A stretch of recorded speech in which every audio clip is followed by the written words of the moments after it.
जय श्री राधे। प्रिय भक्तों, आप सभी का सरल कर्मकांड सीखें चैनल पर बहुत बहुत स्वागत है। आज हम आपको नित्य पूजा विधि बताएंगे। घर में कैसे और किस प्रकार से भगवान की नित्य पूजा करें, नित्य पूजन विधि आइए हम सभी लोग जानते हैं। पूजन से पूर्व प्रातः जागरण का विशेष महत्व है। हमारे धर्मशास्त्रों और धर्म ग्रंथों में कहा गया है, ब्रह्म मुहूर्ते या निद्रा सा पुण्यक्षय कारिणी। जो व्यक्ति ब्रह्म मुहूर्त में सोता है उसके जीवन के सारे पुण्य नष्ट हो जाते हैं। इसलिए हम सभी को ब्रह्म मुहूर्त में जग जाना चाहिए। यदि हम ब्रह्म मुहूर्त में नहीं जग पाते हैं तब कम से कम 40 मिनट सूर्य उदय से पूर्व हमें जग ही जाना चाहिए। और सूर्य उदय से पूर्व जगने से बहुत लाभ होता है, इसलिए हमें अवश्य ही जगना चाहिए। और जगते ही हमें क्या करना चाहिए? हमारा शास्त्र कहता है, ब्रह्म मुहूर्ते उत्थाय स्वकरतल अवलोकनम। सुबह उठते ही अपने हाथों के दर्शन करना चाहिए और इन मंत्रों का उच्चारण करना चाहिए। कराग्रे वसते लक्ष्मी, करमध्ये सरस्वती, करमूले स्थितो ब्रह्मा, प्रभाते कर दर्शनम। इस मंत्र को बोलते हुए अपने हाथों के अग्रभाग में माता लक्ष्मी जी का दर्शन करें, मध्य में भगवती सरस्वती जी का दर्शन करें और हाथ के मूल भाग में ब्रह्मा जी के दर्शन करें। तत्पश्चात आप पृथ्वी माता को प्रणाम करें इस मंत्र को बोलते हुए। ओम समुद्रवशने देवी पर्वत स्तन मंडिते, विष्णुपत्नी नमस्तुभ्यं पादस्पर्शं क्षमस्व मे। इस प्रकार से माता भगवती को प्रणाम करें, उनसे प्रार्थना करें। ये दोनों कार्य अर्थात कर दर्शन और पृथ्वी माता को प्रणाम आपको नित्य ही करना है। आप कहीं भी रहें तो भी यह करना ही करना है। इस प्रकार से अपने कर दर्शन के बाद पृथ्वी माता को प्रणाम करने के पश्चात अपने से सभी श्रेष्ठ जनों का आदर करें, उनको प्रणाम करें। प्रातः काल उठ के रघुनाथा, मात पिता गुरु ना वही माथा। अर्थात हम सभी को भी जगने के बाद अपने माता पिता गुरुजनों को सभी को प्रणाम करना चाहिए। तत्पश्चात शौचाचार आदि से निवृत्त हो जाना चाहिए, स्नान आदि कर लें और तत्पश्चात बढ़िया सुंदर वस्त्र धारण करें। स्वच्छ और सुंदर वस्त्र धारण करना चाहिए। पुरुषों को पूजा के लिए श्वेत अर्थात सफेद वस्त्र धारण करना चाहिए, बड़े ही उत्तम माने जाते हैं। और माताएं बहनें भी लाल या पीले वस्त्र ही धारण करें या कोई सुंदर सा वस्त्र धारण कर सकती हैं। कभी भी पूजा के समय काले और नीले वस्त्र नहीं धारण करना चाहिए। नित्य पूजा हो या कोई विशेष पूजा हो, कभी भी काले पीले वस्त्र नहीं धारण करना। इसके बाद पुरुष लोग अपनी शिखा बांधें और माताएं बहनें अपने केशों को बांध लें, क्योंकि स्कंद पुराण निर्देशित करता है, मुक्त केशश्च नाचा में देवाद्यर्चाम विवर्जयेत। बाल खोलकर शिखा खोलकर कभी भी पूजन नहीं करना चाहिए। माताएं और बहनें अपने केशों को बांधकर ही पूजा करें और दुपट्टे से सर ढके हुए, तथा पुरुष लोग शिखा को बांधकर ही पूजन करें। यदि शिखा नहीं है तब आप रूमाल या गमछे को सिर पे रख लें, अर्थात अपने सर को हमें ढककर ही पूजन करना है। शिखा है तो कोई ढकने की आवश्यकता नहीं है। यदि शिखा नहीं है तब आप रूमाल या गमछे से अपना सिर ढकें। यदि वो भी नहीं है तब आप मौली के टुकड़े को अर्थात कलावा के टुकड़े को सर पर रखें, इसके बाद ही पूजन प्रारंभ करें। सर ढकने के बाद अर्थात शिखा बांधने के बाद तिलक लगाना चाहिए, क्योंकि प्रयोग पारिजात में लिखा हुआ है, ललाटे तिलकम कृत्वा पूजा कर्म समाचरेत अकृत्वा भाल तिलकम तस्य कर्म निरर्थकम। बिना तिलक के कोई भी सत्कर्म सफल नहीं होता, वह सत्कर्म निरर्थक हो जाता है। इसलिए सदैव पूजन में तिलक लगाकर बैठना चाहिए और भगवान का पूजन करना चाहिए। तिलक लगाने के बाद किसी धातु के लोटे में शुद्ध ताजा जल लेकर भगवान सूर्य को अर्घ्य दें।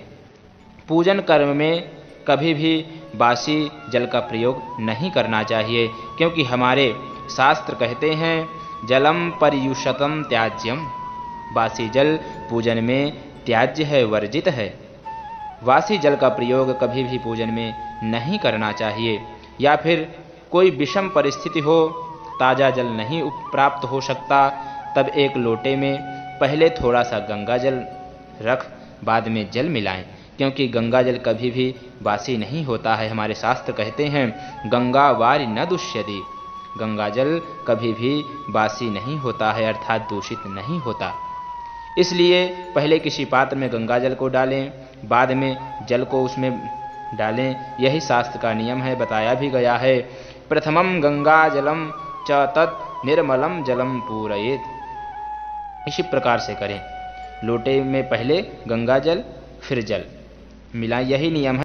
गंगा जल में जल मिलाया जाता है और जल में गंगा जल नहीं मिलाया जाता है, इसलिए इसी प्रकार से करें। यह हमारे शास्त्रों का निर्देश है।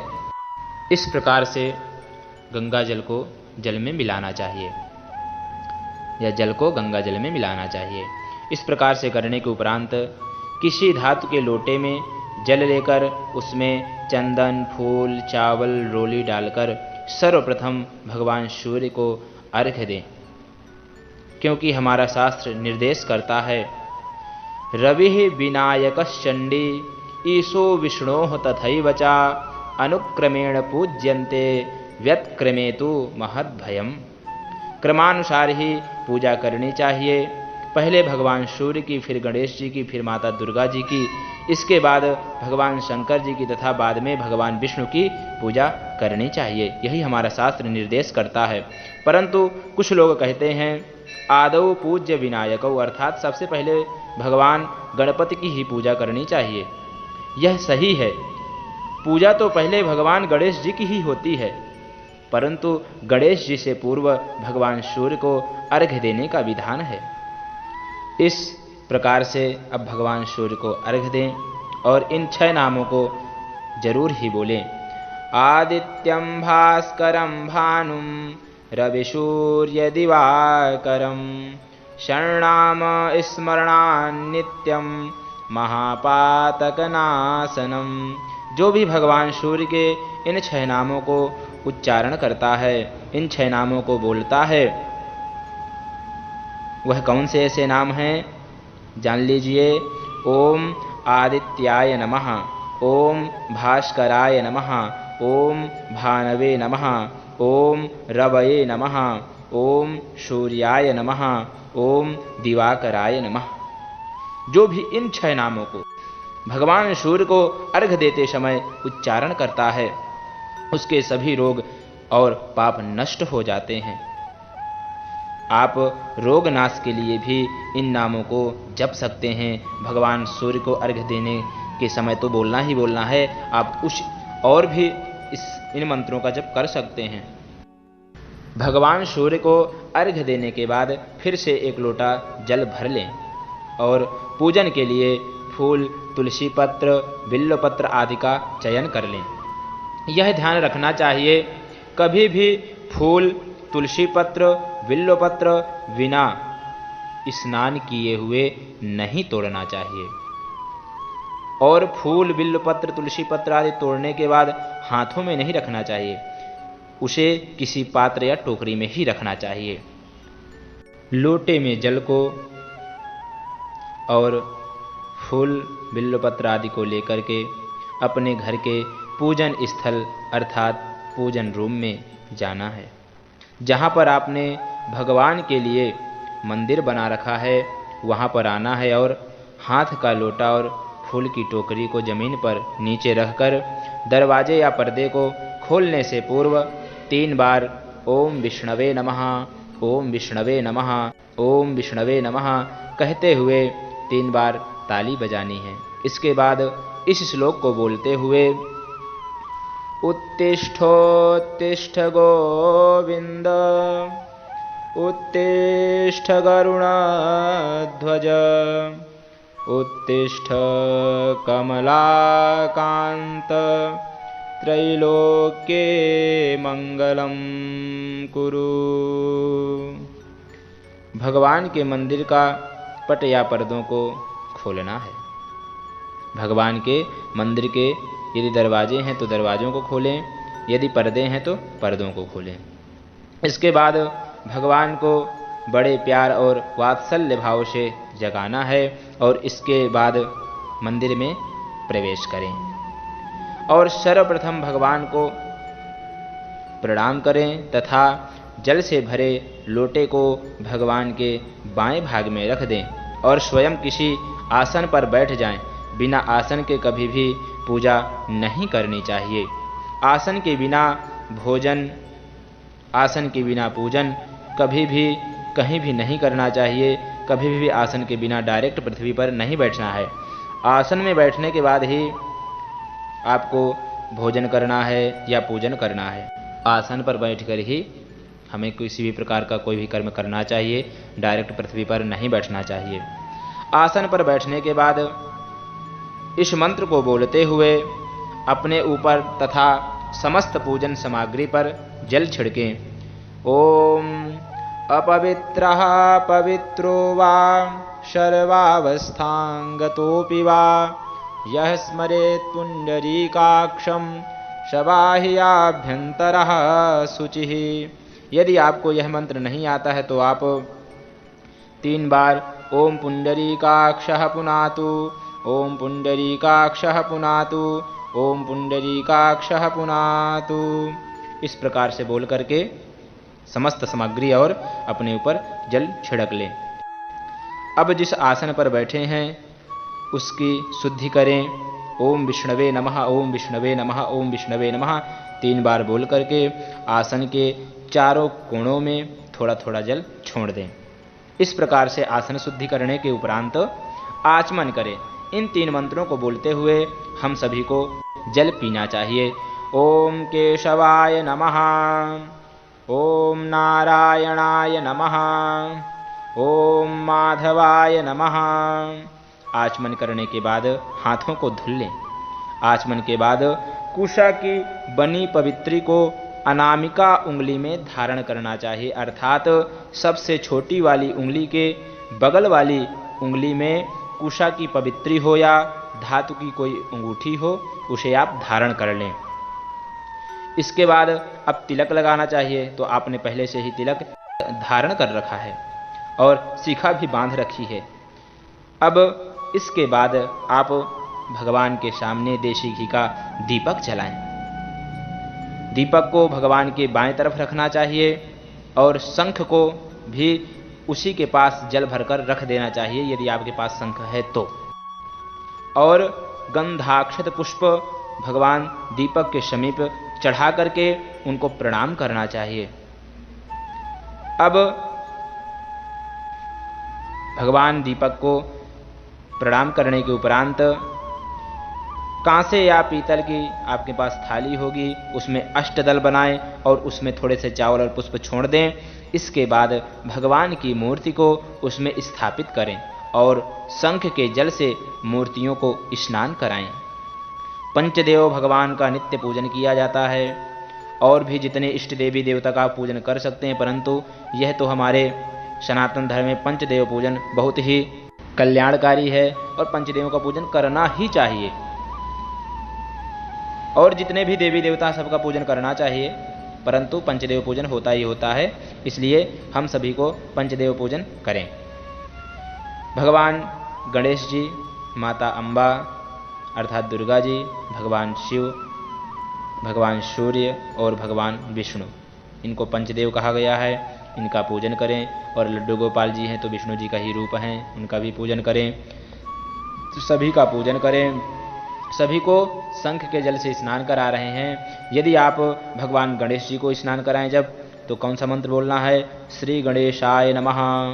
दुर्गा जी को करा रहे हैं, ओम श्री दुर्गायै नमः। भगवान शिव को करा रहे हैं, ओम नमः शिवाय। भगवान विष्णु जी को करा रहे हैं, ओम विष्णवे नमः। भगवान सूर्य को करा रहे हैं, ओम सूर्याय नमः। भगवान लड्डू गोपाल जी को करा रहे हैं, तो ओम श्री कृष्णाय नमः। इस प्रकार से बोल करके देवी देवताओं को आप स्नान करा दें। स्नान कराने के बाद भगवान को स्वच्छ जल से स्नान करा के तौलिए से अक्षय से प्रोक्षण करना चाहिए, भगवान को पोंछना चाहिए और इसके बाद यथावत स्थान पे विराजित कर दें। पहले भगवान के आसन पर पुष्प आदि बिछा दें, इसके बाद भगवान को वहां पर बिठाएं। भगवान को बिठाने के बाद वस्त्र पहनावें, तिलक लगाएं, चावल चढ़ाएं, श्रृंगार आदि का सामान चढ़ाएं, पुष्प, पुष्पमाला, तुलसी पत्र, बिल्व पत्र, दूर्वा आदि सभी कुछ चढ़ा करके धूप दीप भगवान को दिखावें। धूप दीप दिखाने के बाद हाथ धुलकर भगवान को प्रिय सुंदर सा भोग लगाएं। भगवान को जो प्रिय हो, जैसे भगवान गणेश जी को बहुत ज़्यादा लड्डू प्रिय हैं तो आप लगा सकते हैं। यदि नियमतः आप मिश्री का भोग लगाते हैं तब आप मिश्री का ही भोग लगा सकते हैं। जो सामग्री हो हमारे पास उसी से हमें भगवान का पूजन करना है, उस प्रकार से आप करें। भगवान को सुंदर सा भोग लगाएं। भोग लगाने के बाद भगवान की आरती करें। फल आदि होंगे आपके पास, ऋतु फल होंगे, भगवान को चढ़ाएं। जो भी पूजन सामग्री है, जो भी फल है, मीठा है, भगवान को सब अर्पित कर दें। भगवान को भोग लगाने के बाद फिर आरती करते हैं इस मंत्र के द्वारा। ओम कर्पूर गौरम करुणावतारम संसार सारम भुजगेंद्रहारम सदा वसंतम हृदयारविंदे भवम भवानी सहितम नमामि। आरती करने के बाद शंख में जल लेकर आरती के ऊपर से घुमाना है और भगवान तथा अपने ऊपर उस जल को छिड़कना है इस मंत्र को बोलते हुए। शंख मध्यस्थितम तोयम भ्रामितम केशवोपरि अंगलग्नम मनुष्याणाम सर्वं पापम व्यपोहति।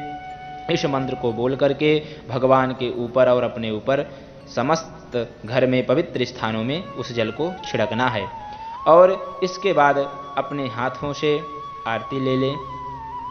आरती लेने के बाद हाथों को चेहरे तथा आँखों से स्पर्श कराएं। इसके बाद हाथ धुल लें। हाथों में फिर पुष्प ले लें और पुष्पांजलि करें इस मंत्र को बोलते हुए। सुमन सुगंधित सुमन शाह सुमन सुगंधित सार पुष्पांजलि अर्पण करूं, हे देव करो स्वीकार। और उन पुष्पों को भगवान के ऊपर अब चढ़ा दें। इसके बाद भगवान की परिक्रमा करें। नित्य पूजन में 4 परिक्रमा करनी चाहिए।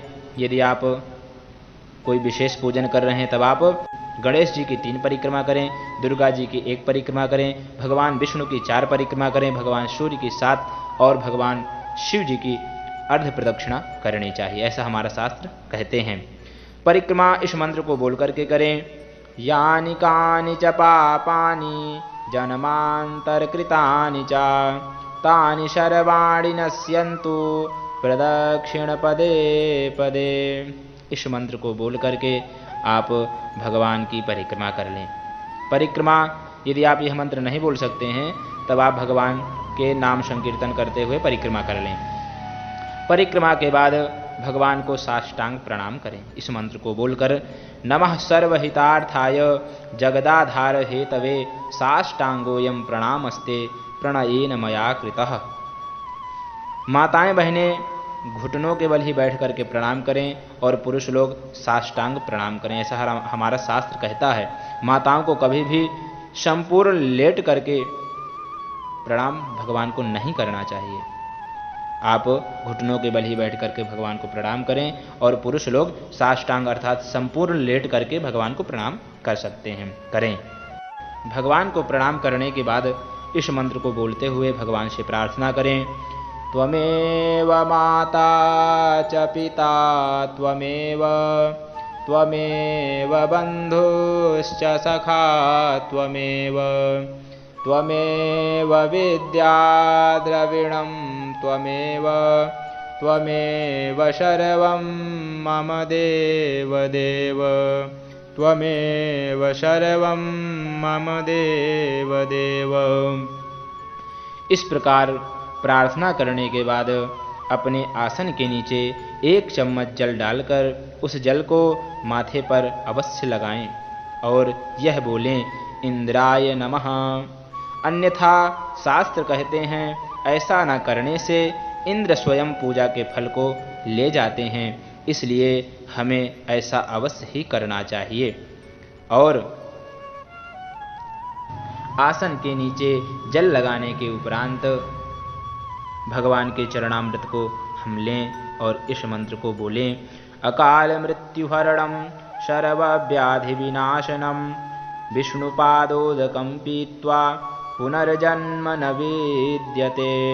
इस मंत्र को बोलते हुए चरणामृत पी लें और चरणामृत पीने के बाद हाथों को धुल लें। अब प्रसाद लें। प्रसाद लेकर के भगवान के जयकारों को बोलें। इस प्रकार से नित्य पूजन हमें करना चाहिए। यदि आपके मन में यह आता है कि आज तक हम जो पूजन कर रहे थे वह गलत विधि से कर रहे थे, ऐसा नहीं है। भगवान को भाव चाहिए, आपके भाव अच्छे हों, बस भगवान को पूजन स्वीकार हो जाता है। परंतु यदि नियम से करते हैं तब तो बहुत ही अच्छी बात हो जाती है। आप जो पूजन कर रहे थे वह सही है। यदि आप अपने उस नियम में कुछ बदलाव करना चाहते हैं, इस वीडियो के माध्यम से आप उस बदलाव को कीजिए, आपको बहुत लाभ प्राप्त होगा। और यह नहीं कदापि मन में रखना है कि हम जो कर रहे थे अभी तक वो गलत था, ऐसा कुछ नहीं है। आप उस अब नियम में बदलाव कर लीजिए, इस प्रकार से करना प्रारंभ कीजिए, आपको बहुत लाभ प्राप्त होगा। नित्य पूजन विधि इसी प्रकार से करना है। आपको वीडियो पसंद आया होगा, लाइक कीजिए, कमेंट कीजिए और चैनल को सब्सक्राइब जरूर कर लीजिए। आपको ऐसे ही धर्म संबंधित वीडियो प्राप्त होते रहेंगे, आप उनका भी लाभ लेते रहेंगे।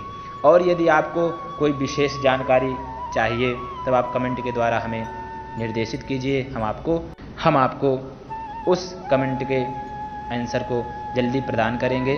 धन्यवाद। हर हर महादेव।